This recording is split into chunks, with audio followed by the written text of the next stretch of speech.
everybody, I'm Darnell Cox. This is my husband, Jonathan Prince, and today we're talking about aging parents, the sandwich generation, and caretaker burnout. It is a real thing. So I'll let you guys start coming on. You guys get to meet my husband, Jonathan. Hi, everybody. Okay, everybody. Many of you know, if you've been following in my stories, I've been gone for 8 days now, visiting my parents. And I have to say, it was a huge eye-opener to spend that much time with my parents. So normally when I come in, if there's no sort of, crisis that's going on with them, nobody's in the hospital.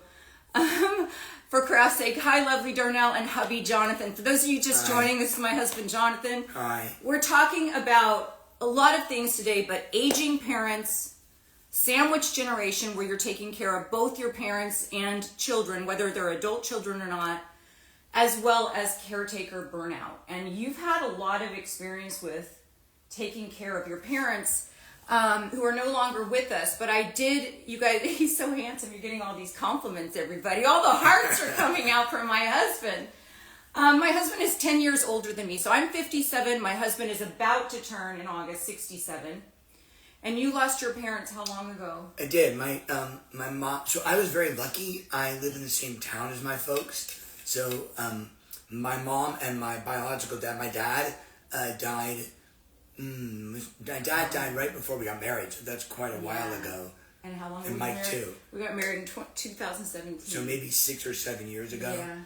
But I was blessed because my mom and my stepdad, who we were very close to, my mom gave me a great gift. She married two great guys. She married my dad and she married my stepdad, so couldn't be luckier. I have 4 sisters who I'm very close to. We're very lucky in that way as well, but they don't live in LA. They live all over the country. So caretaking my aging parents was on me. And my son, Jackson, Darnell's stepson, lives here in LA. So I was sort of helping raise Jackson and Jackson's mom. And Darnell, we were raising Jackson and Darnell's kids while my parents went from their sort of like vital 80s, like incredible 80s. They were in really good, his parents were in good shape in their 80s. All 3 of them. Yeah, all 3 of his parents were in good shape. But we had 4 children in high school while your parents were ailing. In LA. All in LA. All in LA, well, yeah. Your parents were okay, but they were in Fresno. Yeah, so my parents are 10 years, just like hi from Kuwait.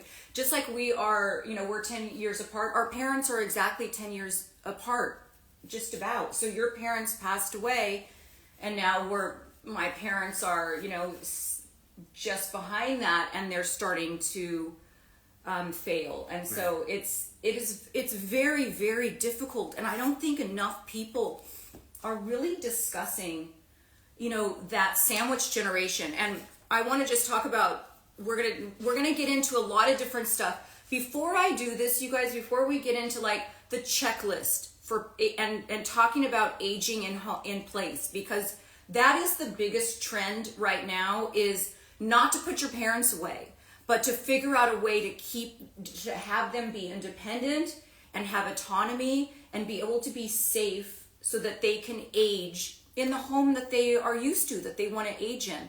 So we're going to get into all of that stuff, but I did want to say before I get started on that, and we have a lot to discuss today, but before I get started on that, just remember that I've changed now the way that you are able to access these live shows. So they won't be available right afterwards, but starting Monday. So Monday morning is when I start posting the first things that will get you to this live show, that you'll have the entire 1 hour, and we will have different keywords that you'd be able to say starting Monday when I start doing my content that will get you to this entire live show.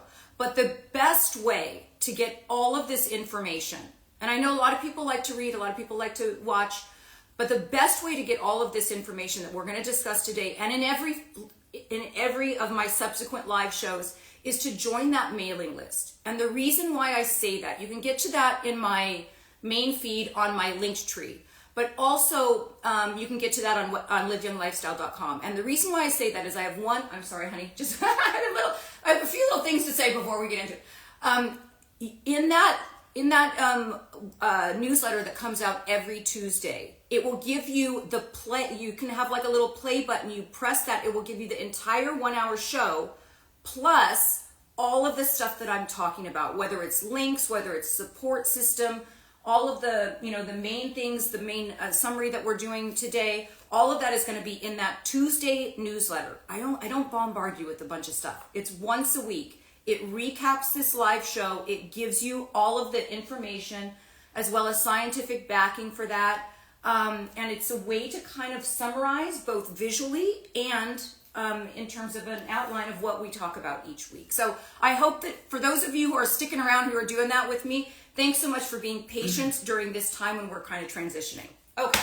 Also, one thing, if you're, I think the thing about aging, taking care of your older parents, people are often honored for taking care of their kids. It's sort of like, well, you're their kid, like they're your responsibility, and whether they're 12 or 22 or 42, they're your kids, and like there's that feeling. And if you're lucky enough to have a great relationship with your kids, they often rely on you more. Like in a weird way, the kid, that. But we don't quite give the kudos to people who take care of their aging parents, which is harder because it doesn't feel natural. Like your parents took care of you. So I would often say to my sisters and to Darnell, it is an incredible honor for me to take care of my aging parents. That doesn't mean it's not really hard and sometimes a pain in the ass. And we don't allow the pain in the ass part to come out. We don't support each other that. Not we don't, but like people don't. Yeah, and it's hard because your parents have given up those years and helped take care of you and raised you. It is a great honor to be able to do that and reverse those roles with your parents. However, it's not so welcome at times because a lot of children, I think, want to come to the rescue of parents and get in there and say, you should be doing this and you should be doing this and let's change this. And what I've realized in staying with my parents for these 8 days, 5 with my dad and 3 with my mom, is that you really get to see not only how they are living and how their daily needs are being met, the safety of their environment and all of that stuff, but you understand your parents a lot more as human beings than as somebody that you need to come to the rescue for.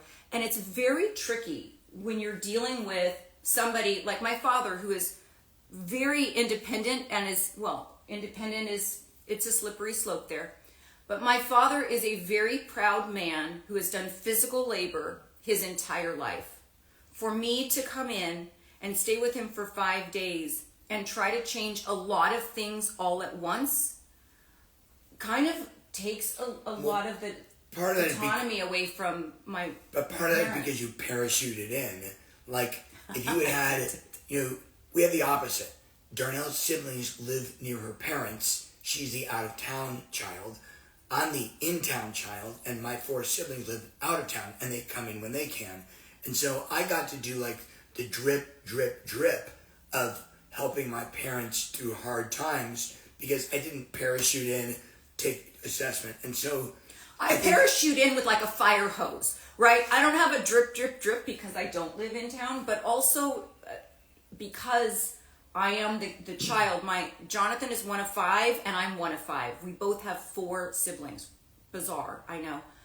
But I'm the one in my family that went to school to study. I literally studied aging, the process of aging at school. And so the things that I would come in with suggestions and ways that science has kind of changed and new ways of looking at things. And do I need supplements? I had an argument with my dad about supplements. I have a supplement line. And I had an argument with my dad about, not an argument, but a little back and forth on supplements. And he said, name for me what I'm changing all kinds of, name for me one reason why now, after all these years, I need to take supplements. And I said, I can name you one. I can name you a lot, but I can name you one, which is the changing of our soil. So just even having those conversations with an entirely different generation who grew up not eating organic, eating off of lead plates, which we just now realized, and multiple things that they. But it's not your job your job or your jobs. It's not our jobs to parent our parents. And that's why they don't like it. Because we are trying to parent them. And they don't need parenting. They need, my mom was a teacher. She taught the deaf. She was a brilliant teacher. And the sign for help or support is this, right? And our job is to lift them up and support them to be the old people they want to be and not to change them unless we think they're hurting themselves, obviously. And so support, I was luckier. The drip, drip, drip is easier. And also, you know, my parents, like yours, were aging in place. Yeah. But we made small changes, not like the kind you'll talk about today, but like the birds. Perfect story. Yeah, it's so funny. You tell them that. Tell our listeners that story about the birds, and that is one of the things, the ways that I'm going to talk about. It's actually in a list in terms of getting pets. But tell. My mom and my stepdad lived by themselves, no help, fine, single-story house. They were good, and my stepdad was like, he was starker. At the age of 90, he was like lifting and up on ladders, like amazing. And he died very quickly. He had sepsis and like died within 48 hours. Like it was a good way to go if there's such a thing. My mom got older and she went from very vital and going to meetings and going to opera class and theater class to like spending more time alone at home.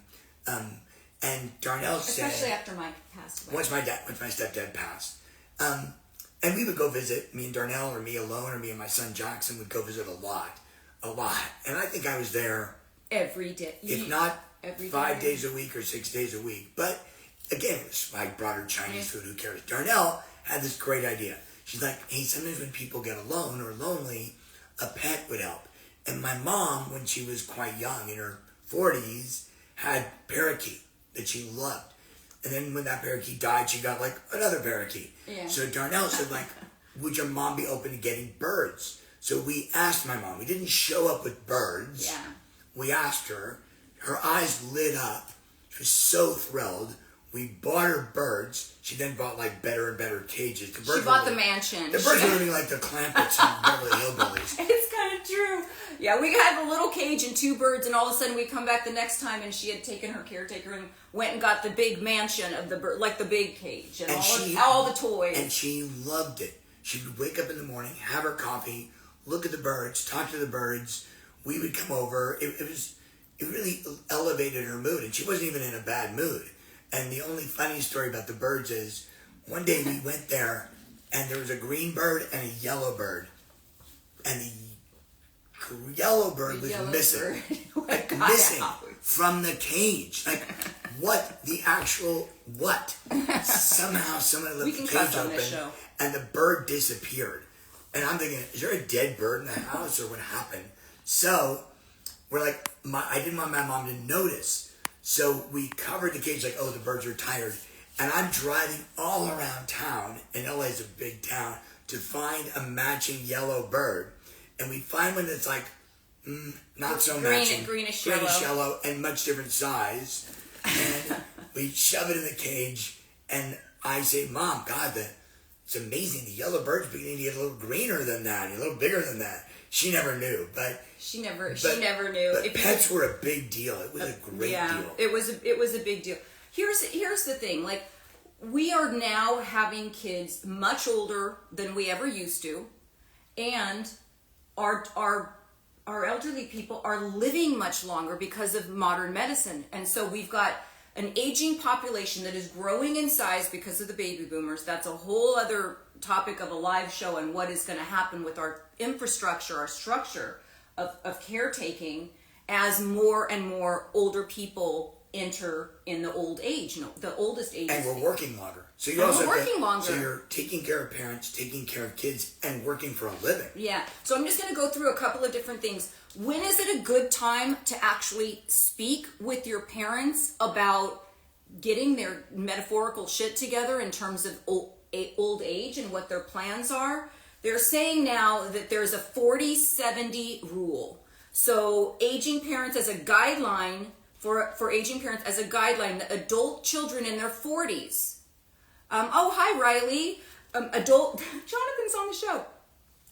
The 40-70 rule, Riley, here, this is one's for you. The 40-70 rule. Your aging parents, as a guideline, suggests that adult children in their 40s should begin discussing age-related topics with their parents when they reach their 70s. So this is a proactive approach, right, to facilitate open communication and planning for the future, including healthcare, living arrangements, financial matters, and potential crisis, like, you know, your last right, like all of that kind of stuff needs to really be talked about before it gets to an age where you're like, my mother has Alzheimer's. You guys, it's very difficult to talk to my mom about like what is her future plans. We did that about 5 years ago, and she'd like to stay where she is at home as long as possible. We're trying really hard to make sure that her wishes are valued and listened to. So 40-70, I did not do that, you guys. I dropped the ball on speaking with my parents. I don't know if you did, if you dropped, how old you were when you started talking to them about like what are their plans. But they're saying 40-70, 40 years old, in the 40s for the kids and in the 70s for your parents is when you start that discussion. The longer you wait, the more difficult that it gets. I know it's hard, but there is a checklist for aging parents. And when I post this to my main feed, or this won't be posted to my main feed, but this will be posted to YouTube. When I start doing those content on Monday, when you give me a keyword, I'm going to give you all the checklists. So you don't have to like frantically go and write all this stuff down. You can join the newsletter. It will all be outlined, and you'll get an option to play the full length in the newsletter on Tuesday. You'll also get that response on Monday. Sorry, I don't mean to be taking up too much time. But there are legal documents, right? It exists, like, when you have a baby, there's a list about a baby-proof your house. Like, electrical sockets or hard corners on your glass tables. And, like, you can get a list. Those lists exist all over the place. And you think about it, like, how do you help what's the parallel of baby-proof for aging in place? And there's that list of, like, step-up shower, or, easy to open doors and knobs. Like, I'm sure Darnell has all these lists. That's what she does for a living. But, like, that's the thing, that's the go-to is, I'm noticing my parents are getting older. They want to age in place. What should they and I be doing together while they still have agency to make their own mind up about things that you inform them about? And that is the key. That's why the earlier you do it, the better. I'm only 57, but my kids already know exactly what I want to happen when I die. Right? I want to be buried under a tree if possible. Like, there are certain things that I because of what I do for a living, I think about death all the time and aging all the time because it's part of what I do. But most people don't have those conversations until they're much older and it's much more difficult. But not just dying. Yeah. Getting older. Yes, getting older. In a 2-story house, in a whatever that is. So I'm just going to quickly go over the legal stuff that needs to be talked about a little bit. So just things like power of attorney. Designate someone to handle financial and legal matters if they become unable to do so. So this is a conversation that you have with your parents while they're still able-bodied, able-mind, all of that stuff. Healthcare power of attorney. Appoint someone to make medical decisions if they're incapacitated. Scheduling their regular checkups. These kind of things. Now, it's not that we do these for our parents, but we have the conversation of who is going to be that point person financially if they need help, and who's going to be the point person medically if they need help, and who is going to then, when they get to a point where if they're dropping the ball with scheduling regular visits, who picks up that slack and helps them. Creating medication checklists, managing chronic conditions, so understanding and addressing specifically what's going on with your parents. Assessing their living environment, and this is what we talked about. If you're living in a 2-story home or 3-story home or whatever, and there's multiple stairs and no rails and no sort of things in the home that make it safe, that's when things really need to start happening. You don't want to wait for a fall to happen. Well, like my dad lived upstairs in an apartment building, but my mom and my stepdad lived in a 1-story house but you still had to go upstairs from the sidewalk. So stairs were a big deal. So we had all those railings put in. Remember? We had railings put in. We had extra lighting put in for outside because remember, as we age, it's not just like, oh, we need readers because it's hard to see, but the contrast at night. That's why night driving is more difficult. And the contrast that you see in things, your vision is just not as good. Periphery isn't as good as well. I think it's hard emotionally for all of you guys who are going through this because it's scary to think of your parents not just as mortal, but as feeble or as fragile. You know, like that's not our experience of them when they were mom and dad or mom and stepdad or stepmom. That wasn't our experience. Was they are strong and they are of strong-mindedness and they have careers and jobs and they have friends and they have a life, and to begin to think of them as more of a shell of that person. My grandmother... And needing us. Right. As opposed to us needing them. Right. So we're always going to need them, but to need us to take care of them. So to embrace their fragility without being scared of it. Yeah. To embrace it with love and say like, oh, now it's my turn. But to not boss them around or parent them. Like that's that is the thing. You to give somebody the dignity of growing old, and they have taken care of other people their whole life, and now they're needing taken care of. The way that you approach that has got to be very sensitive. Well, like one of my sisters is a nutritionist, and my baby sister is very concerned with how my mom was eating. And my mom loves Panda Express. Like that was her thing. And I would go there 3 times a week with like, and my stepdad too, like orange chicken, all that stuff that's not great. But it tastes stuff that's not great for you. But it tastes great. And they love it. And my mom loved it. So my baby sisters and my nutritionist sister, in fact, all my sisters said, Mom should be on a Mediterranean diet. And I'm like, she's 88. Like, I don't believe it's going to change anything. I just want her to eat. And like my stepdad, he was dealing with a kind of blood cancer that was curable, so he was fine, but like he lost his appetite. And my sister, one of my sisters, like, let's give him a gummy. A little marijuana. And he ate a gummy. He's like, it's not working at all. Give me a hot dog. Give me 2.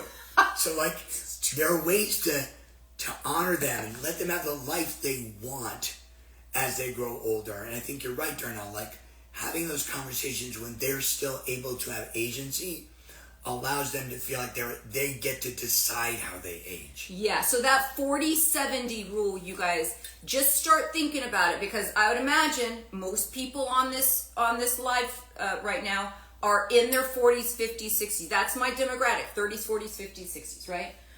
Again, 57, 67, so we are both... 56. So, almost. He's almost... He's 66 until August. But yeah, it's a very touchy situation. Let's get back to like that decision about staying at home or going into a place. When you're accessing that environment, identifying those potential hazards, like the stairs for your mom, right? My dad had just a few, which was, he put in himself. Now, my dad is a fix-it guy, right? For him to call somebody else to put in a handrail, he would think, oh my God, I give up now. So I had that conversation with him. I dropped the ball on the 70-40, 40 years old and 70 years old. But I did a couple of years ago go in and look at his accommodations in the house. And he did put in one handrail that was helpful for him in the shower. And he said that he uses it all the time. But to address that, like you said earlier, like we baby-proof a house, our parents need help to age-proof a house, to avoid those kind of trips and falls and all of that. And also, if you're going through this, Darnell's dad is a stubborn guy and proud guy, but stubborn proud. And Darnell's mom, going through Alzheimer's, is open to anything but doesn't remember stuff. My parents were incredibly grateful for anything. I used to say about my mom that if you gave her a piece of day old bread, she'd act like you baked her a birthday cake. Like really grateful. So if you're going through it with parents who accept you being a part of that 40-70 and say, yeah, bring it. What can I do to make my life safer? I want to live to 100. You're lucky. And there are many of you who have parents who say, like, don't tell me what to do. I didn't get here to this age with advice from you. I'm just fine. And that's hard too. And too often when Darnell or I bring our personal experiences and we're ignoring the much harder ones, where you live far away from your parents, you don't get to see them, they fight tooth and nail against help. Yeah. That's hard too. It's like having a rebellious child who's doing something about in their health that's not good for them, and they're too old to parent. Do you feel like with your parents, do you feel that your dad and your stepdad were more stubborn and resistant to receiving help either around the house or to make accommodations around the house than mom was? No, that's a gender bias that I'm not buying into. I think that no, I think your dad's your and dad. my dad, it's very, I love dad. I know he's not watching, but I love dad. My dad raised me, so I'm very, very, very close with my father. When my parents got divorced when I was 15 years old, I was the only one of my kids I asked to move in with my dad. So my dad has raised me from 15 years old. That is a difficult time to take on a girl by yourself, and my dad did it. And I'm very, very grateful to my father. He's a very strong man. But it's difficult it's his aging. It's funny, I was talking to you about this earlier. His aging pisses him off. He cannot stand the fact that he is giving up some of his independence and that his wife, my stepmom, has to occasionally drive. My dad, when I went and stayed with him for 5 days, if you would have seen my father walk, his brain is great, his heart is great, his insides are great. He is very healthy, my father, but his muscular skeletal frame is shot. Like literally, he's done a number with physical exercise, physical work his whole life. He's done a number on his physicality, and that is where he is aging the most. Where my mom is super strong, farm girl, spent 28 days in the hospital, bounced back, but she's got Alzheimer's, and so her memory is poor. Like some of you are saying that your parents are stubborn too, and like, what are the tools of how to talk to a stubborn friend, spouse, child, and parent? The tools are the same, which is like suggest, don't prescribe. Prescriptions are bad. I think you should. It's like a bad way to talk to anybody. I do it all the time because I always think I'm right, but I should do it less. But suggest something and let someone make up their mind. Like, we used to say when Jackson was little, like, people were like, oh, do you give him a choice of what to eat? No, I'd say, here's your choice. You can have broccoli or cauliflower. You can't choose broccoli or dessert. You're always going to choose dessert. Well, to our parents, if you can offer choices and not prescriptions, it breaks down the stubbornness. Yeah.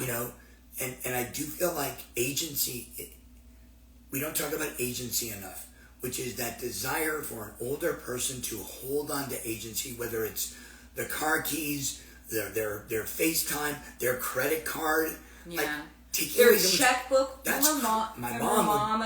Money started disappearing. Yeah, out of my mom mom's was account. being very generous. She was getting tips of hundreds of dollars to a delivery. Can't take it with you, but she was giving. So we gently said, hey, don't use checks anymore. Let's do this, and we'll put everything on auto pay. So I feel your pain for those of you who have stubborn parents, because although mine weren't that way, I experience it all the time. I spend lots of time with Darnell's family. Darnell was there with my parents, I'm there with hers. So when she goes up there, most of the time I'm there, not this time. So I do experience this stubbornness, and your stepdad is stubborn. And my stepdad is stubborn. And the way that I kind of worked with my father this time, my stepdad is stubborn and he's taking care of my Alzheimer's mom. And my stepdad's 83. And he's doing it alone. So he is exhausted. And he's told me that. So we're working on various things with my stepfather to help him help take care of my mother. And we don't know how long it will last, but we hope, as until the end, my mother will be able to be in her home. With my father still drives. And it can be a little bit scary at times, and he is not even close to wanting to give up his keys.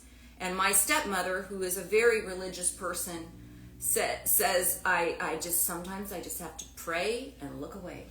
Pray and look away. But I would say that an example of like, if you're lucky enough to have the financial means, or your parents do, to hire somebody. Let's say you have those means. My mom did not want like someone to take care of her, so we said it's just an assistant. It's someone who's going to come 8 hours a day, help you with bills, light cleaning. Well, it wasn't. It was actually like an RN, but we let her feel like it was an assistant until she realized it wasn't. So again, do we suggest things and fool them a little bit? Do you have questions from people? Is that what you're doing? There was somebody that said, for craft's sake, said, how do you deal with siblings that are not willing to step up and help with your 72-year-old mom? I mean, my sister. So I'm different because I live out of town. So, to be honest with you, like, if you live out of town, to go and spend the night with your elderly parents is very eye-opening, and it's something that your siblings, even when they live in town, do not get a chance to do. But how did you handle? Well, my 4 sisters lived out of town, but they would come in. 2 were on the East Coast and 2 here on the West Coast. They would stay at my mom's house, so they would get 2 nights, 3 nights, 4 nights, or even sometimes over vacations longer with the grandkids, and so they could experience it together, but they couldn't be there day to day. And we had a deal, which is like, I'll do the day to day. I'm happy to do it. I'm lucky to do it. It's my honor and pain in the ass to do it. And I think that like siblings who won't step up, there are siblings who can't step up.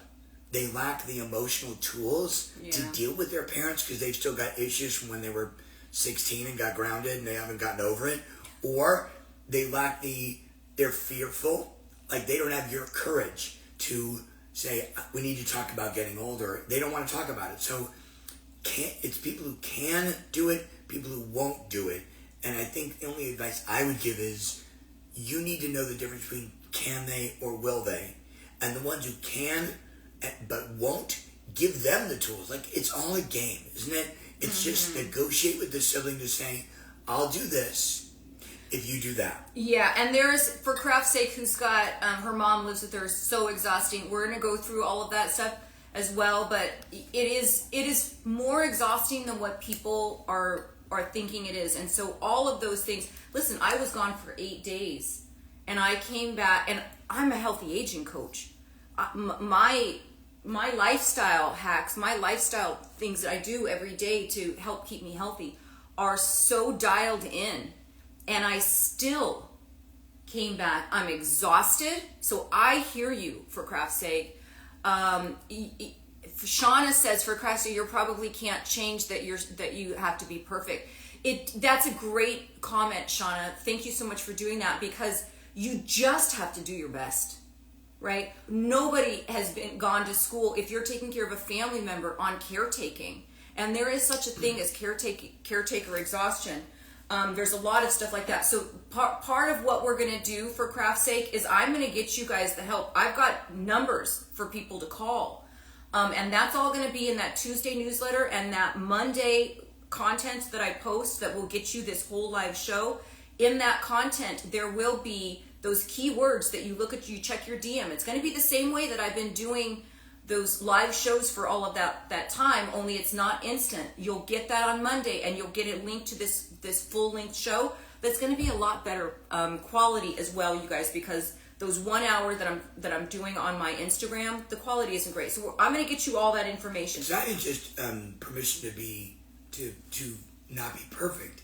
It's also permission to fail. We're going to fail. You know, we in our family say, there's this Samuel Beckett quote, ever tried, ever failed? No matter. Try again, fail better.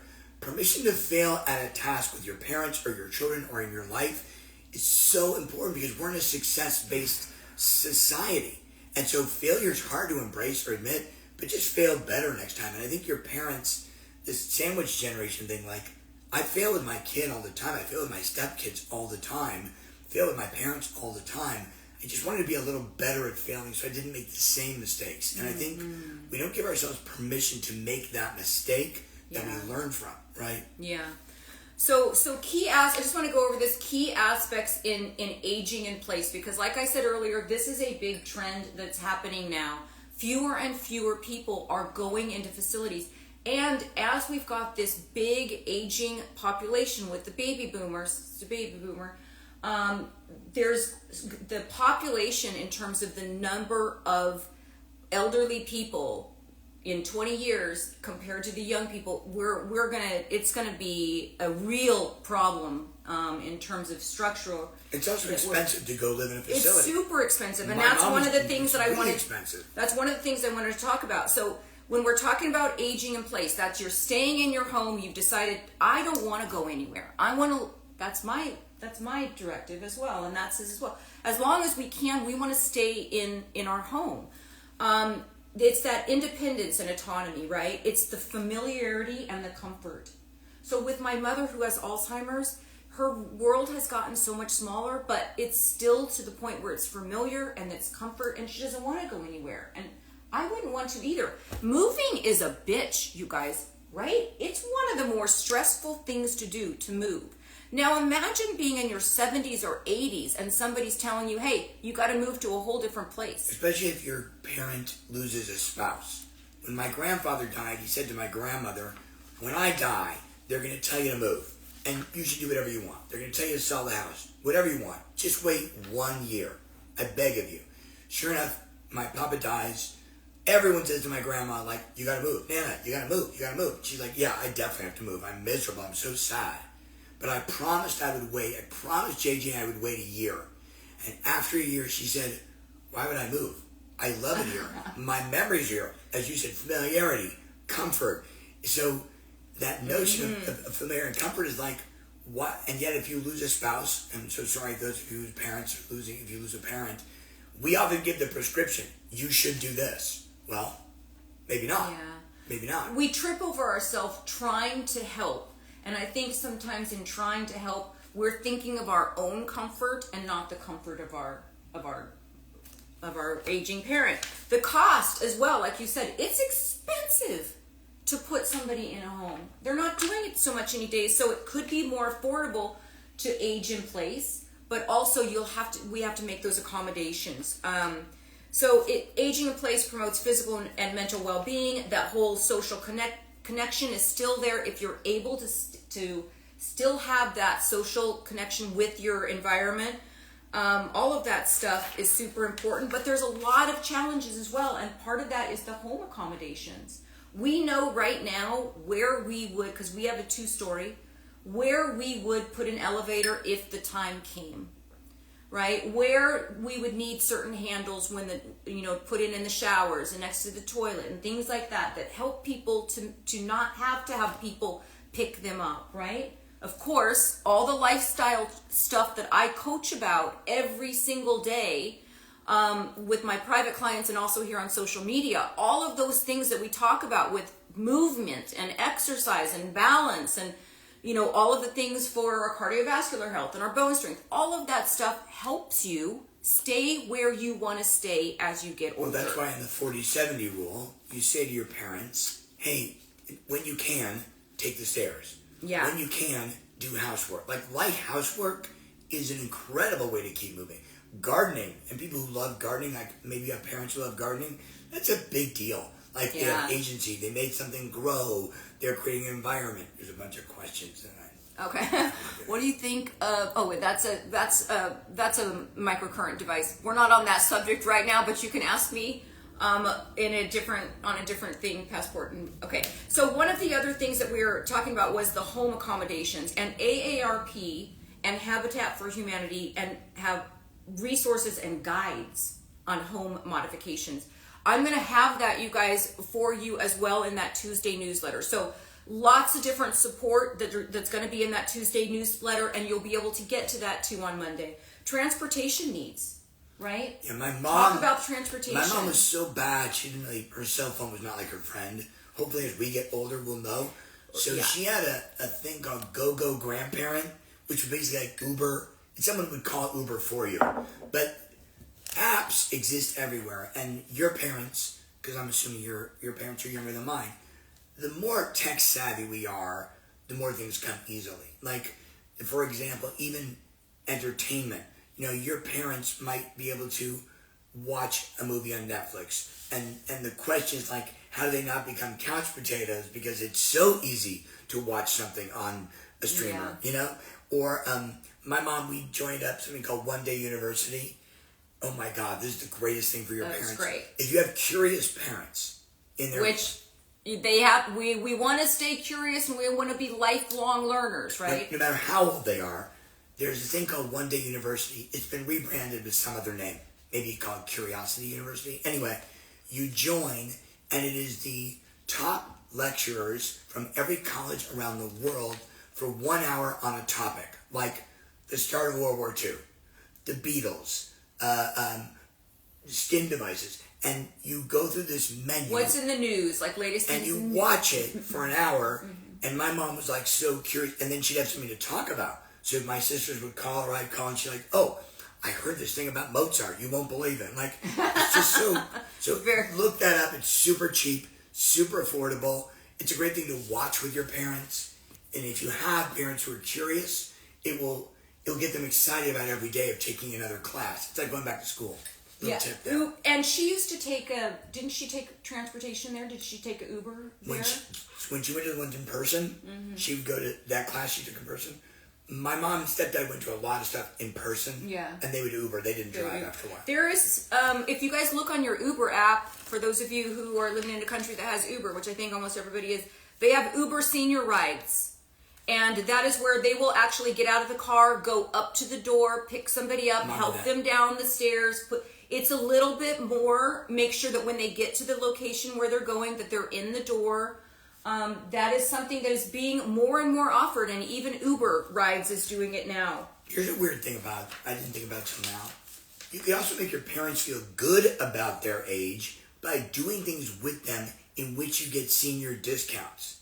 Hey, let's go to the movies. You get 20% off because you're over. I never thought about it till now, but like senior discounts exist in restaurants, theme parks, museums. Yeah. And if you went with them... And now that we're both seniors... You could say to them, like, hey, we should do that. Guess what, mom, dad, step-parent? We get 20% off. And they're like, yeah, look at me. So, again, like, enthusiasm of growing old. Like, yes. Joy is a big deal. I think joy is a big deal. And you can't force joy on people. But you can encourage it and inspire it and discover it with them. Yeah. That's what I think. I love that. I love that. Well, and that we're just talking about when you are at home as opposed to being in a facility, a retirement facility, where the social interactions are planned, right? It's hard to escape those social interactions. And so you really have to have the personality to be somebody that can make friends easily and likes that kind of social... My father's not like that. My father is very much a homebody. But... if you are going to be somebody that ages in place, making sure things like the One Day University, book clubs, opera clubs, those kind of things are in place. Churches and synagogues and temples, whatever your faith is. I think that those communities will do outreaches to their elder community members. So joining it may not mean that you're a fervent believer in your faith. It may be that you just like the community, your parent. Why not? Because those church people reach out to you. It's a support group. Like, that's an amazing thing too. And people often turn to their faith as they get older. I call it cramming for your finals. But like, it's kind of true. It's kind of true. My mom all of a sudden is, not all of a sudden, but in the last couple of years, there's more... I would say that my parents have become more religious in the last couple of years, and maybe that is kind of a cramming for your finals. But I think also the community and belief, and I see the strength in people. So like, again, there's also senior centers in almost every community you live in. There are senior centers, like at a park or recreational facility. And again, here's what sucks. Yeah, you don't want them driving there. You want to drive them. So now you take, let's say you're working really hard, and it's your one day off, and like, oh, I'm going to go spend 3 hours with my elderly parent going to watch them play canasta or some game, at a senior center. Okay. Like, and if you can make yourself feel good about it, and if you're lucky enough to have siblings who will trade off, amazing. And if not, then all you really want is what I was blessed to have, which is my sisters were appreciative. Like, I think gratitude is everything. I think, like, people being grateful for the work you're doing, your parents being grateful, We know this about our kids, our Yeah. spouses. Like when your siblings are grateful that you're there asking the questions to the doctor, or you're the one that's there going over, like my sister Brenda goes over every Thursday to spend Thursdays with my mom. Like we've figured out like a way to do it, and your siblings are grateful and to each other. To each other for sure. Like whenever somebody leaves their mom's house and they're like, I just saw mom, blah blah blah blah. Automatically, thank you so much for being there, because I can't. I'm like far away. Yeah, so. like one of my sisters was a therapist, so like that's helpful. One like always would send a surprise meal to my mom or my stepdad or my dad, and she was in charge of it. We just knew. She'd be like, hey, Venmo me for this because I just sent them an amazing dinner. And so like there's something about splitting up the responsibilities to the comfort level of the sibling you have, rather than making them feel like shit for not doing it, or forcing on them something that they don't do, and then it gets between the cracks. And you're like, wait, nobody looked at mom's bank account for the last month? Which brings me to the next thing, the financial planning of it. That segue. I know, we didn't even plan that one. The financial planning of it, because if you are going to age in place in your home, you know, my sister's mother-in-law got in trouble financially with like the reverse mortgage thing. Well, like, elderly scams. There's a lot of scams going on, so that is a big deal. To educate your parents in terms of all of the technology scams with their cell phone, scams with the email, that we fall for them at times. Imagine if, you know, an elderly person, there's financial scams. There's the romance scams where they target. It makes for great television, but like all those docuseries about an elderly woman being romanced by a guy, or an elderly guy who thinks he has girlfriends. You just got a compliment on your skin. Whenever anybody compliments my husband's skin, he's like, that's my wife. It's just from my wife. At almost 67, he's got... Yeah, he's still 60. He's got great skin. But I think like that the fear is that our parents will fall for a scam, and suddenly their bank accounts gets depleted, or they are being romanced by somebody and giving them money to meet their boyfriend, and that's ubiquitous. And that's happening to everybody. Yeah. Think how many phone calls you get a day from somebody saying, "Hey, do you want a reverse mortgage?" And you're like, "Oh, I'm not falling for that." But what if you did? And in addition to that, elderly people are so much less likely to say, I just got scammed, because it's embarrassing. It's embarrassing.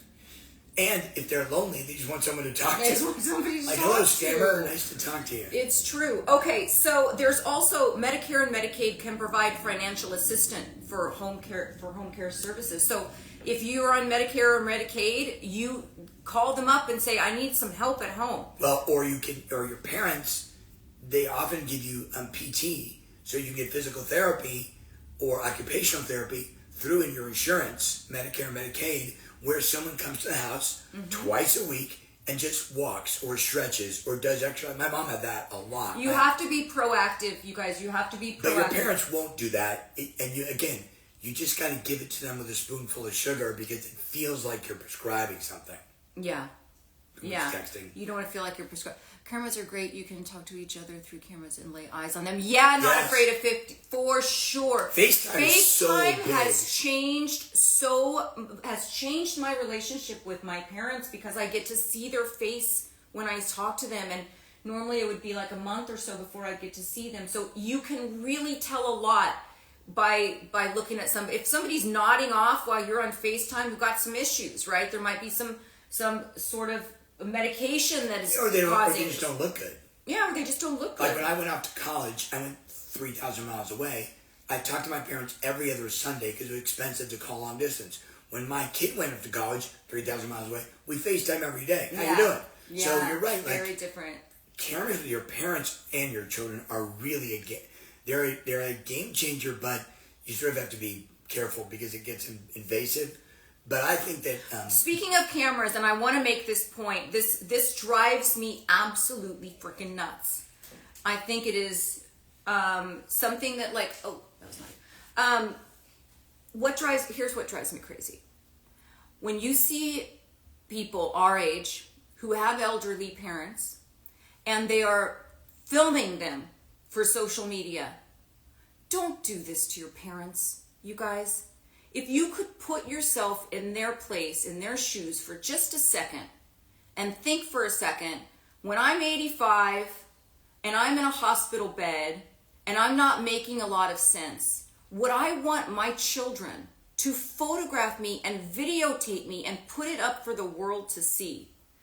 That is such a disservice to your parents. It's a huge thing on TikTok and Instagram of filming your child who happens to be curious or neurodivergent. And do they have agency? Are they deciding to do that? What? Rabbit Magic says they shouldn't do it to children either. Exactly. And I 100% agree. And think about those, again, great television shows about all those parents who make a living off of social media of their kids. Well, don't do it to your parents. Don't do it to your kids.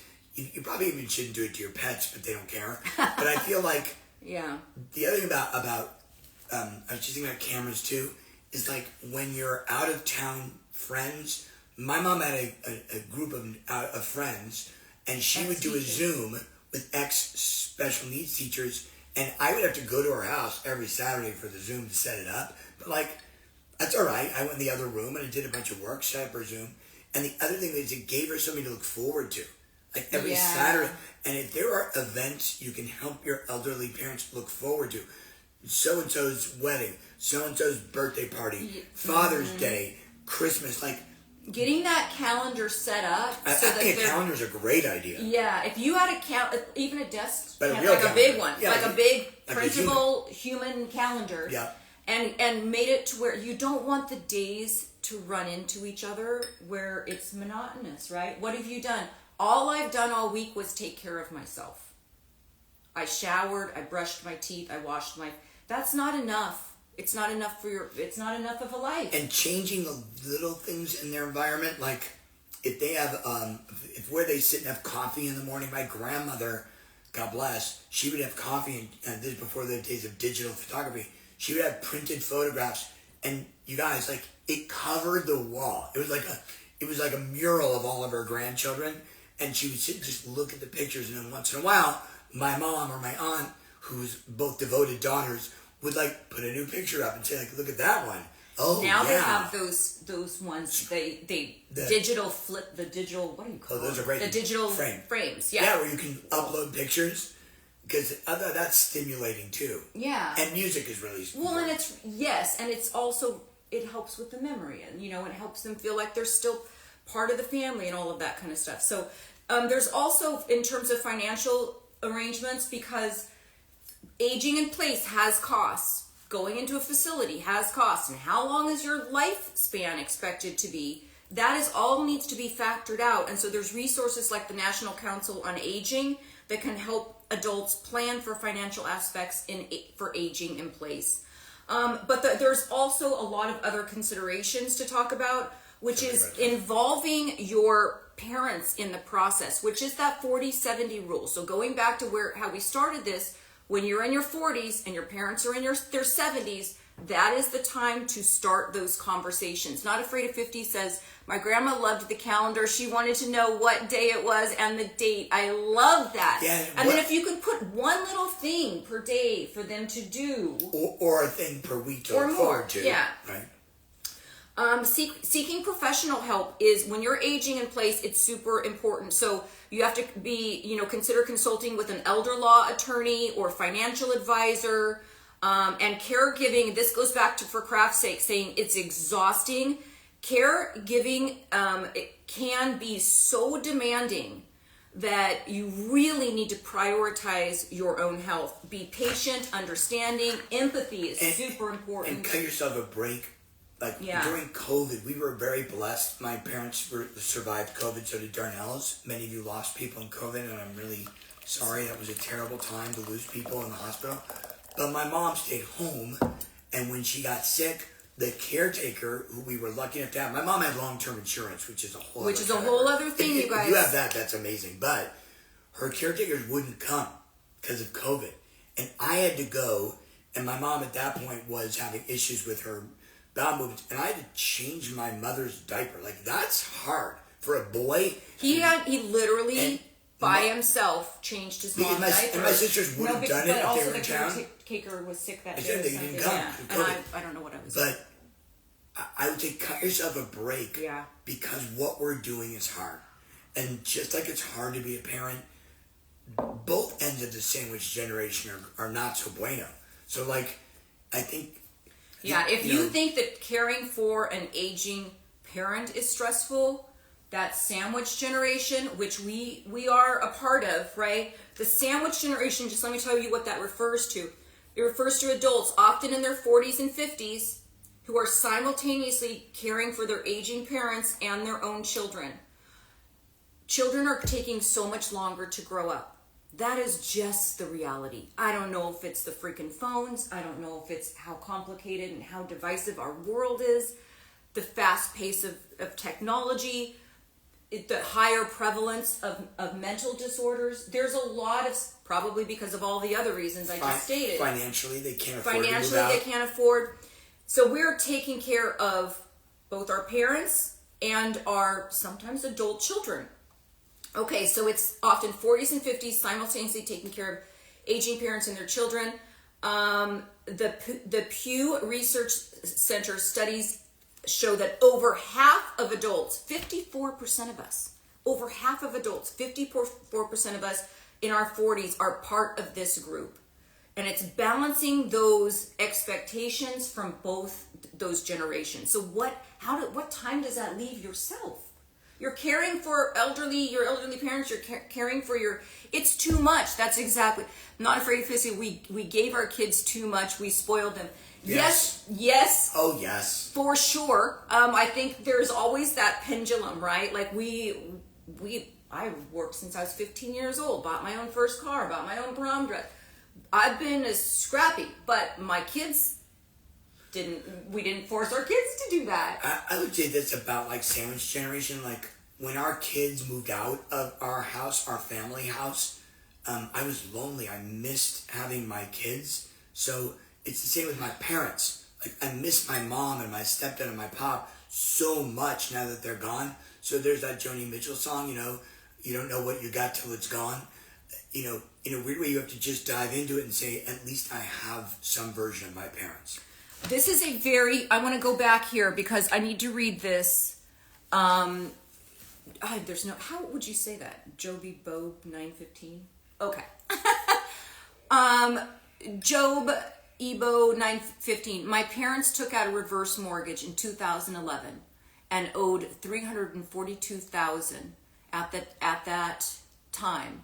2 years ago, when I got her home, and there was only $6,000 profit, which went to the state anyhow. So sad. That you're not the first person that I've heard that about. My sister's mother-in-law is in a financial mess right now because of this reverse mortgage situation. And I believe, and I might be guessing here, we learned a little bit about this in school, but there's no way to predict how long someone's going to live. No. And it is very sad on how, we get, who was the guy from, that does the commercials on that with the mustache? What was his name? Tom Selleck. You want to believe Tom Selleck, but it's not really panning out to be the best situation. And my goal was always that my mom and my dad and my stepdad would live comfortably until the day they died, but have spent all their money because I don't really need their money.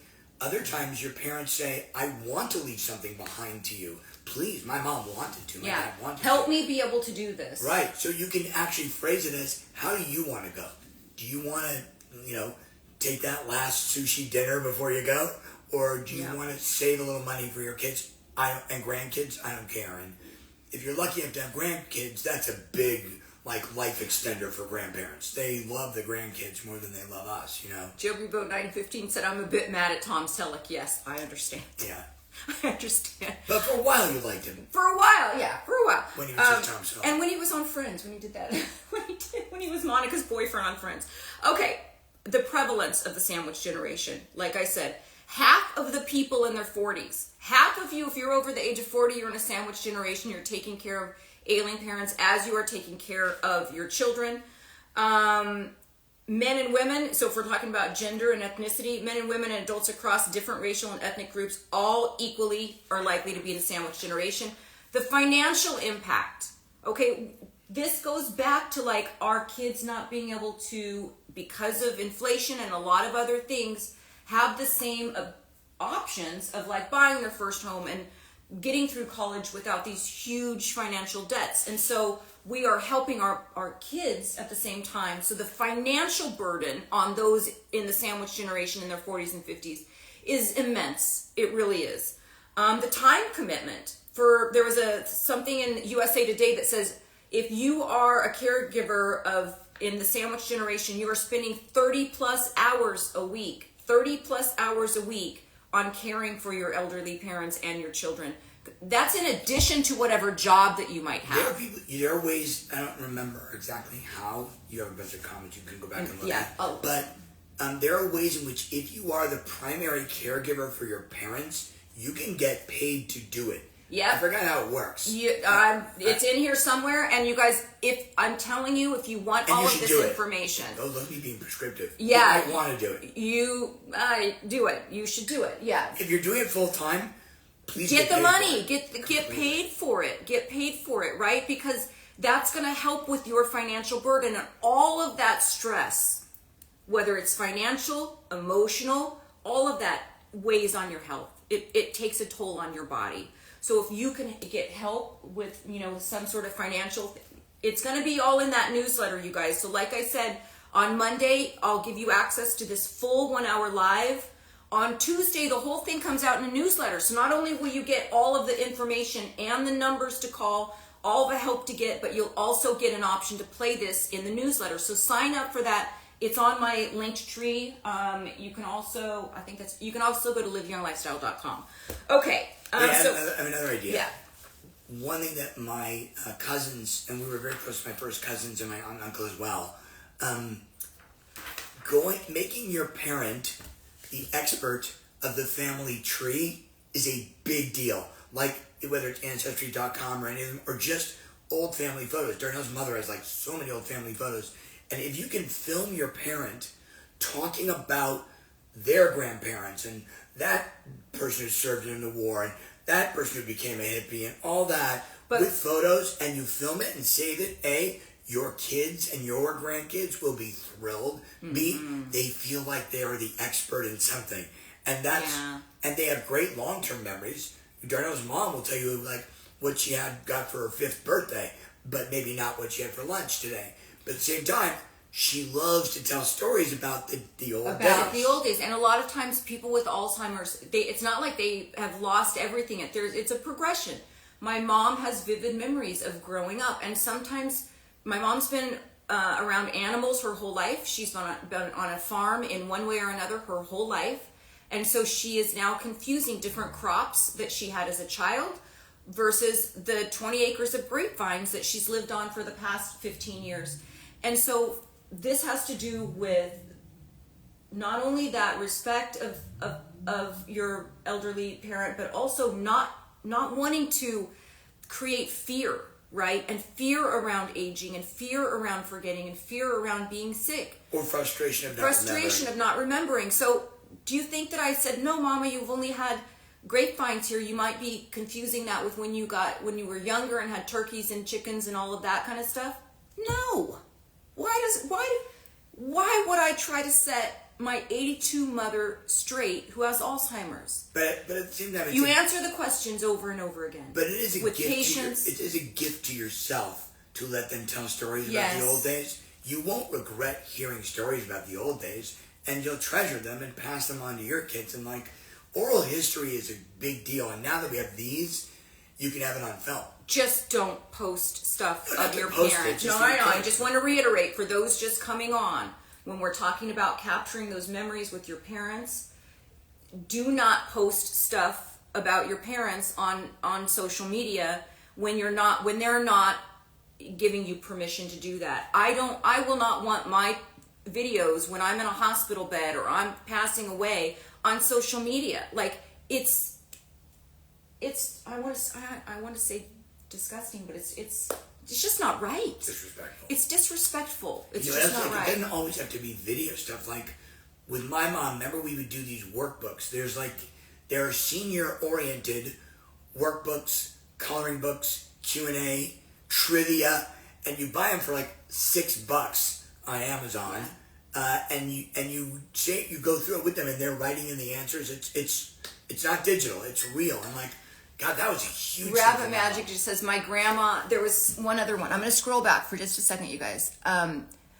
So Islenigma says, as the eldest grandchild, I always pretended to not know about something so my grandparents can enjoy explaining it to me. I love that. Perfect. It's the best feeling. I love that so much. And then Rabbit Magic said, my grandma, now passed, let me voice record her telling me all of the paranormal stories growing up. She always loved telling the same stories over and over, never posted. I absolutely love that. Let them tell the same stories over and over. By the way, for them, they might not know it. They're telling the same story over and over, and it's going to bring them joy. If you have vocal recordings of people or visual, and you feed it into AI, it'll write it for you, and now you have it in writing to share with other people. Okay, I have another thing. This goes back to For Craft's Sake, who has her elderly mother living with her, and she is exhausted.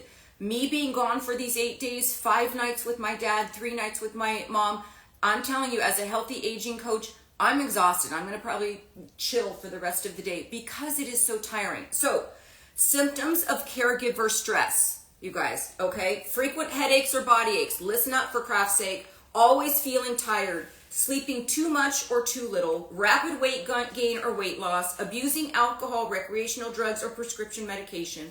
Emotional signs of caregiver stress include moodiness, you're getting angry or irritated too quickly, persistent sadness or hopelessness, lack of interest in previously enjoyed activities for you, right? Where is your autonomy in this whole situation too? Where is your sense of self? Feelings of loneliness or isolation from other people. And there can be long-term symptoms of caregiver stress, serious mental health issues, and as far as anxiety and depression, weakened immune system, digestive issues, alcoholism and drug addiction, increased risks of chronic diseases. That is a big one. If you are a caregiver, and I don't have the statistics on this right now, but if you're a caregiver, you are increasing your risk of your own self dying early, your own chronic disease. So making sure that you're keeping up on all of your doctors and visits and all of your stuff is super, super important. Also, short-term memory issues and issues paying attention. Because why? We're all over the place. We're caring for our kids. We're caring for our parents. Well, one of the things that gets in the way, and I know like a lot of you go through this, is you would never want to complain to your parents about taking care of your children. Because they're like, hey, I know, I took care of you. Makes sense. And you never want to complain to your children about taking care of your parents. That feels like unfair. So you're supposed to complain to your spouse or your significant other. Like if there's someone in your life who is not as vested in your parents as you are, and who is. Mm-hmm. Darnell loved my mom and my dad and my stepdad, and they lived in town, so we saw them a lot. I love her parents. But not as much as I am. If your spouse or significant other isn't someone who either shares the burden with you or at least listen to you bitch and moan about it and makes you feel okay and rubs your feet, that's hard too. Because it's a lonely burden to take care of your parents. Just like those of you who are single parents, it's a lonely burden to take care of kids. So your own loneliness is a sense of, oh my gosh, I'm rooting for my parent to pass because I'm exhausted. And that must make people, I remember like that's exhausting to feel that way and somewhat embarrassing to feel that way. But why not? It's sort of like, you know, when your kid's being a super brat and you're thinking like, oh, I understand why people shake their kids, man, but I won't. But oh my God. So the frustration, it's a lot. You need to share it with someone in your life. And if that person doesn't get it, I think you have to share with them your vulnerability of, I need you to listen. I need you to be there. You don't have to go visit my parents with me. Just know that when I come home, I might be in a bad mood. Yeah. Right. And to give your partner grace who's dealing with that as well. Like you do for me when I get home and I'm like exhausted. So we've gone already over the causes, the financial aspect of that. You know, the average annual cost for caregiving related expenses is over $7,000 out of pocket. That's just the average. So there's a lot of people that are doing much more. The emotional impact, and then many of people who are caregivers are neglecting themselves. So I want to give you just a few tips in terms of managing caregiver stress. Now, this is my bread and butter, so I don't want to go over my whole stress lecture with you guys because that's a whole other live show, but completing those small tasks, any small task, whether it's going and getting a calendar and just starting the calendar for your parents, that gives you a sense of like accomplishment, right? Like, what can I get done today? Organize a family photo album. Yeah, because the task of caring for your elderly parent only ends when your parent's life ends. It's an ongoing thing that you don't really want to end. If you're right? lucky, it lasts a long time. If you're lucky. Right? So having these little tasks that you can accomplish each time where there's an end to it is going to make you feel a lot better. So that's one of them, complete small tasks. You know when your parents have like loose photos, even just on the back of the photo, write the name of the person with your parent. Oh, that's Uncle Rick, right? Yeah, that's very helpful. Getting enough sleep, of course. I did a whole live show on get your best night's sleep ever. So maybe when I post this on Monday for that kind of auto response, I'll put that in there as well. I should put my whole live in for stress reduction. It is a big thing. And I wear my Oura ring all the time. The fact that my Oura ring shows that after 8 days of traveling and really being in the trenches with my parents, that my resiliency and my stress level was relatively low. And that is a testament to all of those healthy aging hacks that I do, those practices that I do every single day. So I'm going to share that other stress lecture as well, but get off your butt and exercise. If you're getting your parents to exercise, it doesn't mean that that's going to be enough for you at your age. So hit the gym, hit the yoga, hit all the stuff that you need to do to be able to take care of your parent. Super important. Meditation. Okay, that's great. Coloring books. I started my friend Mel, who was at my yoga mentor Mel, who was at the Living a Healthy Aging retreat. I called her because I'm having trouble with my older daughter as well, who's been struggling with addiction for a very long time. But I called Mel, and Mel sent me into Walgreens when I was visiting my dad, because I was juggling my dad and juggling this very life and death crisis with my older kid. And she's like, go and get some some markers and some paper. I want you to do, I literally did an art project, and it was so helpful. So they have adult coloring books and all that stuff. Your parents might enjoy it. You might enjoy doing it right along with you. It's cathartic. It really does help reduce laughter. So just finding something, stand-up comedian to watch with your parents, laughter with, just having that laughter.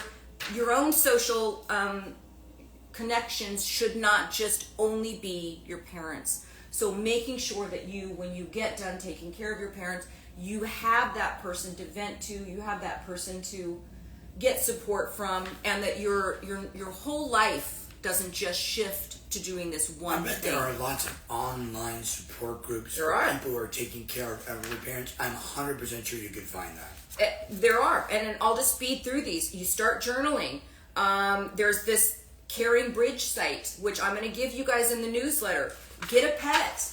Not only for your aging parents, but for yourself also. Because look at how much joy this little, well, you can't see him now, but Oliver brings us so much joy in the middle of the shitstorm of life. We are still laughing every day at this ridiculously cute dog.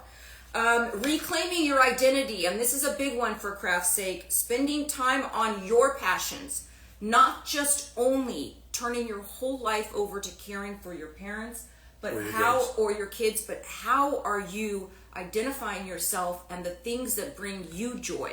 And how are you nurturing those? Not only fostering relationships, but that whole sense of self that you have that is not just as a caretaker. Prioritizing your own medical needs. So don't just worry about your medical needs of your family, but also your own. Don't miss those things like your colonoscopy and your shingles shot and all of those things that are super important. And ask for help. Ask for help. Ask for help from your siblings. Ask for help from wherever that you are living, but ask for help. If you say no too many times, people are going to stop asking. Do you need help with your mom? No, I got it. Do you need help picking up the lunch? No, I'm already on my way. Do you need help, ordering supplies? No, I already have it. Just pay again in the Instacart. No. Ask for help. Get other family members to step up and do their part. So it's not all lying on you, but give them specific jobs that they can, or ask for them to do specific jobs so that that task is permanently taken off. Does that make sense? So if you're the one scheduling, out of your siblings, scheduling the doctor's appointments, and that's one thing that you can send over to somebody else, by all means do that. The Rosslyn Center, this is taking care of the caregiver. The Rosslyn Center is a prominent advocate for caregiving. Rosslyn Carter. Rosslyn Carter, sorry. That's Jimmy Carter's wife. I'm so sorry. I have a little bit of astigmatism, so sometimes if I'm going here and here, I just my eyes jump everywhere. Rosslyn Carter, prominent advocate for caregiving, famously stated that there are only 4 kinds of people in the world. 4 kinds of people. Those who have been caregivers, those that are currently caregivers, those who will be caregivers, and those who will need caregivers. Our caregivers are so important. There's a caregivers assistance and support groups. Again, I have them all here. Numbers for everybody to call. I will have those available in the newsletter that goes out on Tuesday. I will have them available in that auto-populate, the auto-response that will be on my feed on Monday. But AARP, Family Caregivers Alliance, caregiver.org, Caregiver Action Network, the Rosalind Carter Institute of Caregiving, Well Spouse Association. Those are all, can't list all those numbers, but those are all, there's a lot, you guys. But you can look up some of these, right? And get help, and then all of that will be available Monday. There's also a caregiver stress test and a scale that you can do, and you can find all of that online. Is there anything else? It's like you flip of a coin. The day that you have a really bad day taking care of your parents or of your children, and you flip the coin, it's like, bad day. Tomorrow's another flip of the coin, and it might end up another bad day, and it might end up a good day, but at least you're flipping the coin. And someday when they're gone, you will miss the good days, and you don't want to lose your folks with regret. I could have done more. I could have spent more time with them. At the same time, you don't want to live your life preventing regret by not living your best life. And that's the dynamic tension for Sandwich Generation. How do I live my best version of my life with my kids who are getting older and need me still, and my parents are getting older and need me more? How do I stay in that middle world where I feel up every day like I had a good day? My mom wasn't great, or my dad wasn't great, or my kid had a thing, but I'm okay. I have the strength to do it tomorrow, and I'm inspired to do it tomorrow, and I didn't waste a day. I didn't lose a day. I always say to Darnell, we don't know how many heartbeats we have left on this planet. None of us do. No one can predict.